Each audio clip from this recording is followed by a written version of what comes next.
Shiba kana gaannuftani. Shiba kana gaannuftani. Duraan dursaa maqaa keessa irra jalqabnaa. Maqaan koo Gamteessaa Cimdeessaa jedhama. Godina Wallagga Lixaanaa Yuuddoo jedhamti. Yuuddoo. Mee qophii keenya hordoftu isin akkamii deemsa sa'aatii meeqaa deemtanii dhuftanii lafa dhuftan natti fakkaata. Deemsa sa'aatii 9. Interviyuu ma gochuu? Interviyuu gochuudhaaf deemsa sa'aatii 9 deemee dhufe. Maal nagartamii lafa? Aarii guddaa qabdu fakkaata. Mee jireenyi akkam? Maalitti jireenyi maalitti?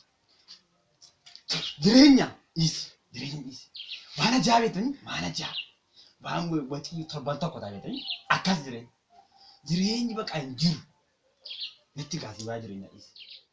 Kabajamtoota keenya nama nagaadha si waan malee dhiifama nama bira. Meesh sinamma jaarsa yoon jedhee jaarsa miti dargaggeessa walitti fudhanname. Maal dhaamtu mee dargaggoo kana kan nama guddaa tokkotti jechuudha. Kan nama ijoollee qabu. Mee maal dhaamtuuf dargaggoota kana? Dargaggoota kanaaf waan hin dhaamu adaraan fuudhinaa adaraa isin jechaan fuudhinaa akka gojolee lafa hin dhaqinaa amma galgala gaafa hin galu ta'u kana meellaafi kana baasee jaabbatti. Kanaaf iyyuu angubadheera amma fuudhee waan durii waan fakkaatu cirfaa fakkaata mala bishaan xalattee guutuu wanda durgaruu fuudhii kun guutee ta'a. Kanaaf iyyuu adaraan fuudhinaa dargaggoota keenya dhaamsa akkasii dhaabuu barbaadan maaliif gubannaa keessinuu waan barbaadan jireenya gaarii akka isaan jiraatan barbaadan yeroo malee fuudhanii ofuma daa'ima utuu qabeenyi maaliin jiraatee fuudhanii ijoollee kana kanii ofuma ofii isaatii of balleessu. Kanaaf iyyuu dhaamsa nama barbaadu hin fuudhinaa isaatii malee yeroo malee ana laalaati jireenya akkasii dhiisa. Kanaaf iyyuu anamma jireenya qabeenyaan beekamaan ture malee ijoollee haadha manaaf ijoollee baay'isee seerarra dabarsee haadha si fuudhee bakka jireenya akkasii walbate. Kana nama kan galatooma. Fuudhinaa ta'ee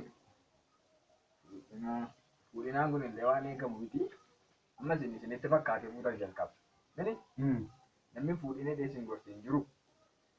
Namni fuudhinee gorsi hin jiru gorsu garuu miira keessa galeen fuudha. Miira keessa galeen fuudha amma.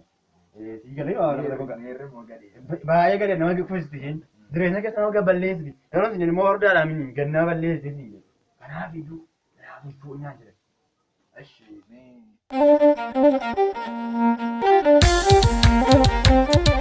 Thank you.